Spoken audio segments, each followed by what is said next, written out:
মনে করা তাবলীগের মধ্যে আমরা আসতে পারি মসজিদের মধ্যে যে সমস্ত ইলমের হালকা তাফসীরের হালকা কায়েম হচ্ছে সে সমস্ত তাফসীরের হালকাতেও তাদেরকে বসিয়ে দেবে। কিন্তু এতটুকু খেয়াল রাখতে হবে যে এই অবস্থাতে তার যে হুকুম নামাজ টামাজ যদি বাকি থাকে সেইগুলোকে আদায় করানো, ইলমের হালকার মধ্যে শরীক করা, তাফসীরের হালকার মধ্যে শরীক করা।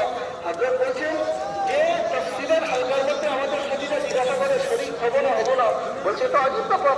তাফসীরের হালকা, কোরআনে কারীমের হালকা, বলছে এর মধ্যে শরীক হওয়ার ব্যাপারে তো কোনো ধরনের কোনো করাই যাবে না। হযরত বলছেন ইমান শোভা তো তাউলের দ্বারাই চলে, দুনিয়ার শোভা তাকাবুলের দ্বারাই চলে, তাউলের দ্বারা কাজ আগে পৌঁছায়।